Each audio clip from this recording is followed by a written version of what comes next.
This is the LG SN7R, an entry-level 5.1.2 Dolby Atmos home theater system with a 35-inch soundbar with 2 upward-firing speakers, 2 rear surround speakers, wireless subwoofer, and Bluetooth connectivity for music streaming. This is the Vizio SB46514-F6, a slightly more expensive entry-level 5.1.4 Dolby Atmos home theater system with a 46-inch soundbar with 2 upward-firing speakers, 2 rear surround speakers also with upward-firing speakers built in, wireless subwoofer with Wi-Fi and Bluetooth connectivity.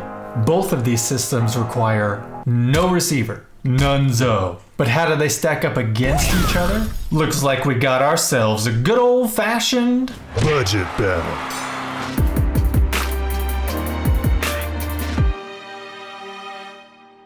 Hello, my name is Elon Osborne, and thanks for joining me on my YouTube channel where I talk about movies, audio, and music.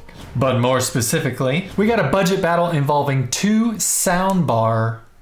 Well, that train of thought derailed. We got a budget battle involving 2 soundbar home theater systems that claim to support Dolby Atmos. We'll see about that. Let's start with the least expensive, the LG SN7R, that retails for about $500, or sometimes on sale at Costco for only $350. Straight fitted. Well, let's see what's in the box, shall we? You got your standard power cables and shit, a little remote control, optical audio cable, a quick start manual. The full user's manual can be found online, FYI. You know, No. saving trees. Oh. So thanks, LG. A mounting template, wall mounting brackets, and underneath the first bit of styrofoam is the soundbar itself. Wow. It's about 8 pounds, so not too heavy, but heavy enough to make you think that it's got some pretty decent components inside. And like most soundbars nowadays, it acts like its own little mini receiver. Since this HDMI output on the rear does support 4K pass-through, you can connect a 4K streaming device to the HDMI in port, like an Apple TV, Fire Stick, Roku, or like in my case, for this review, I hooked up my Xbox One since I'm old school and I also like to watch physical media still. But if you... Nope. But say you already use your TV as its own little makeshift receiver because you've got a bunch of things plugged into your HDMI ports. This receiver... Try again. This soundbar also supports ARC, Audio Return Channel. ARC just allows any sound that would normally come out of your TV speakers to run through the soundbar instead. Note. This soundbar... Take 2. This soundbar does not support eARC, or Enhanced Audio Return Channel. So if your TV does support eARC, like most smart TVs nowadays, make sure that feature is turned off, or else you might get some weird audio shit that you just don't want to deal with. But the soundbar is pretty sleek, very minimalist, upward firing speakers, and on the front is just this small LED display showing input and other settings to cycle through. Also in the box are 2 rear surround speakers that connect to this amp type thingy via these speaker wires. So yes, there are some wires you still need to deal with in this system, but the amp type thingy does communicate wirelessly with the soundbar. Side note. Are you familiar with this line? Not particularly. Are you familiar with this line from Jurassic Park? Are they heavy? Yeah. Then they're expensive. Put them back. He's got a point. When you take these surround speakers out of the box, along with this little amp thingy that powers them, they feel like the opposite of expensive. I mean, look at this.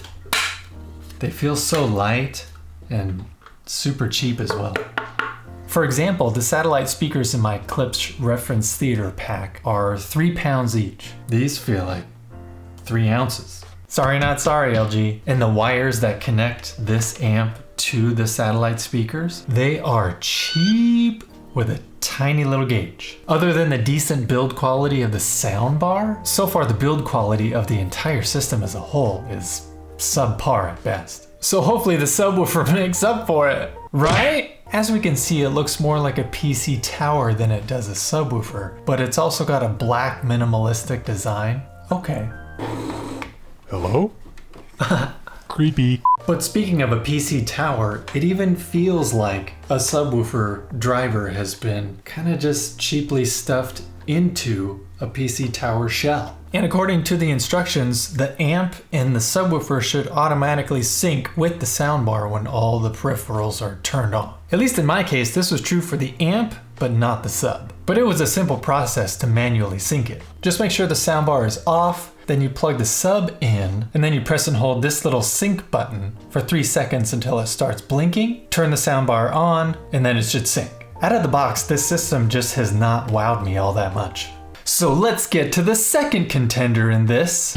Fight to the death! The Vizio SB46514-F6. Whew, that's a mouthful. This system retails for about $1,000, but you can get it from Costco for $780. So roughly about twice as much as the LG soundbar. What's in the box? Doesn't this box remind you of an arcade game? A little bit, yeah. Anywho, the engineering behind this box is pretty remarkable, being able to cut the various pieces of tape, which then allows the box to just kind of unfold, giving you easy access to all the content inside. And that is always a good sign of a quality product. Good packaging. Take this box for instance. This is where all the cables and accessories are stored during shipping. Are you kidding me? Already I'm noticing a difference that a couple $100 more would give you, since the accessories in the LG box were in these cheap little bags. Connecting the surround speakers to the subwoofer are these little thick cables with simple large plugs at either end. Power cables, a little remote that comes with 2 AAA batteries, a manual, an HDMI cable. Huh. And even this set of additional cables for optical audio or SPDIF, 3.5mm to RCA cable, all kinds of included accessories to help you get connected no matter your electronic situation. Here are the rear surround speakers, solid build quality, not too heavy, but not ridiculously light. Here's the soundbar, which is actually slimmer than the LG, but feels slightly heavier, so that's good. And the subwoofer. This thing is so much heavier compared to the LG, and it's a cube. Very minimalistic design, and it feels solid. As far as connectivity, this also acts as a mini receiver, being able to connect one component into its HDMI in port, since it also has 4K video pass-through. But like the LG, this Vizio soundbar also does not support eARC, so if your TV does have that, make sure it's turned off. Another feature that this Vizio bar has that the LG does not is Wi-Fi connectivity. The LG is Bluetooth only. Simply download the Vizio SmartCast app and follow the instructions to connect it to your Wi-Fi. Have you ever connected your phone to a drone before? If so, you'll be in familiar territory because it's that same scenario where the soundbar itself has its own Wi-Fi network that you connect to first. Then you'll be prompted to download the latest firmware update and also to then connect to your own Wi-Fi network. The soundbar is also very sleek in design, even going a step further than the LG by not having an LED display on the front. While setting up the Wi-Fi, it actually talks to you, which was kind of a pleasant experience, to be honest. The only indicator that it's even on is this tiny little LED here in the bottom left corner. What's nice about the Vizio is that the subwoofer acts as the amp to power the satellite rear surrounds. So you're not having to deal with this other additional amp thing like you do with the LG system. Like the LG, you are dealing with cables to some degree though. But along with nicer, thicker cables, they're also color coded so you know which cable goes to which speaker. Because as you can see here, blue is left and gray is white. You want to try that again? Blue is left and gray is right. Whoa. What's going on here? You need some help? Hey. The Vizio sub is miles apart from the LG system. It's hefty, coming in at 32 pounds with Bacon and guacamole. It's hefty, coming in at 32 pounds with a 10-inch front-firing woofer inside. Nice! Now that we got that out of the way, finally, the most important part about getting speakers at all is to know how do they sound. We'll start again with the LG. Wow.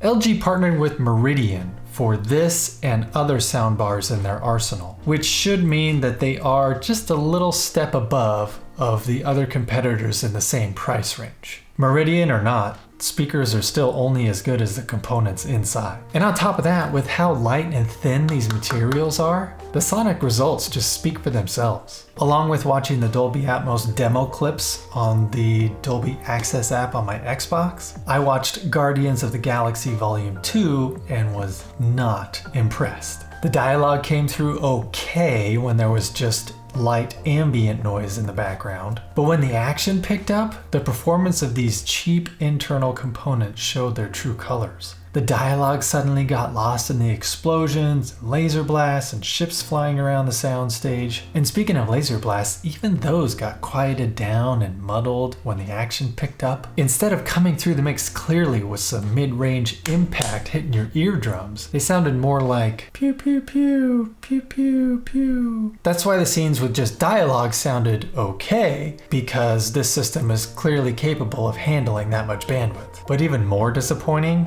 was the sub. The cheap build quality of the sub's housing was quite evident. So much so that when the sub kicked into high gear, it sounded like the housing itself couldn't handle the low frequencies that the woofer was putting out. So what resulted was this additional resonating frequency that was emanating from the housing itself along with what the subwoofer was pushing out. Side note. Just real quick, you know how sound works, right? Sound is always created by something vibrating, and those vibrations travel through the air as sound waves, which then hit our ears, travel down our ear canal, and are then interpreted by our brain. If you were to take all the original sound effects, dialogue, and music stems in a movie and played them all at once, it would sound horrible. That's where a mixing engineer comes in. They take this cacophony and EQ each stem, cutting out certain frequencies, boosting some others, ultimately shaping the music, sound effects, dialogue into little puzzle pieces that fit well together when played simultaneously. So when your subwoofer housing itself is vibrating, sending these additional sound waves into the air, it adds additional frequencies that the mixing engineers for the movie didn't account for. A good subwoofer is going to be engineered in such a way where the housing itself is going to absorb any resonant frequencies, and the only sound waves emanating from it are those that are coming from the woofer itself. So yeah, what's the point of building a housing that can't even handle its own bass? Lastly, this claims to support Dolby Atmos since it has those two upward firing speakers on the soundbar. But again, once the action picks up and the audio becomes a muddy mess, the height channels get lost in the mix too. The scenes in Guardians of the Galaxy Volume 2 where Peter is speaking with Aisha in this grand hall, or when Ego gives a tour of his castle, those were moments where I could hear the sound encompassing me from all directions, including from above. But that's because they were just scenes with dialogue and some light music. The soundbar can handle those kinds of scenes pretty well. But I say pretty well because even then, the sound reproduced by this soundbar is still lacking in clarity. The dialogue isn't all that crisp and can sound bassy at times. I personally adjusted the soundbar by turning the treble all the way up and the bass all the way down. And yet, the dialogue still lacked that clarity that I enjoy. Even my wife was not a fan of this soundbar system, and normally she doesn't give a shit about sound. I had this LG system hooked up for 2 days while I was reviewing it, and before we went to bed one night and we're watching TV, she literally turns to me and asks, "When do we get our good sound back?" If she notices how bad the sound is, you got a problem, LG. Now, let's talk about the Vizio. I watched the same Dolby Atmos demo clips on my Xbox, but I also watched certain scenes of John Wick, Deadpool, and Captain Marvel, to name a few. Let me just tell you, I noticed an immediate difference. Explosions were big, laser blasts had some real weight to them, and dialogue was crispy. Although since we're still dealing with a soundbar, there's still the limitation of having a fairly narrow soundstage. But can we talk about the subwoofer? Compared to the LG system, this Vizio subwoofer is in a league all its own. There were no resonating frequencies coming from the box itself, giving you tight bass and low rumbles when necessary. This is how a subwoofer should perform. Now, is it gonna scare your neighbors away? No. But for less than $800, it sounds good. I'm not sure if I got a lemon or not, but one negative thing that stood out to me was the upward firing speakers on the rear surrounds. I wasn't really hearing much coming from above, so out of curiosity, I went over to the satellite speaker and put my ear next to that upward firing one, and there was a high-pitched squeal coming from it. And on top of that, the audio sounded kind of scrambled and distorted. So I was definitely missing out on some height aspects because of this garbled audio that was coming out of the height channels. It honestly sounded like some sort of electronic interference, so I wonder if these surrounds are kind of prone to that sort of thing just because of the components that they're built with. Cheap components, man. In the end, it's all about what's on the inside. Wow, that's deep, bro. So, for less than $800, this is another soundbar that's just kind of lacking in this claim to support Dolby Atmos. I know there are some very nice and powerful upward firing Atmos height speakers, like a number of Klipsch home theater systems, but this one is just meh. Don't get me wrong though, this system still heightens the soundstage like you wouldn't get with just a regular 5.1 surround system. And with how easy it was to hook it all up, connect it to my Wi-Fi, no need for an AV receiver, I'd say it's worth it if you're wanting to up your home theater game without breaking the bank. Especially since, at least at the time this is being filmed, going to the movie theater still really isn't high on anyone's priority list. But let me be clear. Okay. I don't think the LG is something to completely dismiss altogether. Those speakers still sound better than TV speakers for sure. So I would recommend that system for anyone who's just wanting to not listen to their shitty TV speakers anymore. Or maybe you're a parent with a teenager who's a big film buff and they love their alone time in their room because what teenager doesn't, and you just want to give them a nice inexpensive way to enjoy movies that much more. But as I said earlier, the housing itself can't really handle the bass. So if you do have it in a room or a fairly small area, maybe put it in a closet or put a blanket over it to try and reduce those resonating frequencies and just give you the bass that you want. Otherwise, if you can spend a few $100s more, get the Vizio. It just outperforms the LG in every category. It's not the best in a large living room, but for under $800, it holds its own in a decent sized living room or maybe a large master bedroom. But if given the option between the two and money was not an issue, Vizio, every time. So there you have it, folks. Thanks for watching, and I sure hope you learned something. If you have any additional thoughts or questions, do not hesitate to comment below, please. Don't forget to join my Patreon where No. Wahaha. Yeah. Don't forget to join my Patreon. Yeah, Patreon. try again. What the Wow. Don't ever do that again. Don't forget to join my Patreon where I have additional exclusive content for your eyes only. Yes, your eyes. Be sure to like and subscribe if you haven't done so already. And of course, always be listening. I got merch. Link in description. I got Bandcamp. Link in description. I got a Patreon. Link in description. I got Etsy. Link in description. I got a kids book. Link in description. And don't forget, always be listening.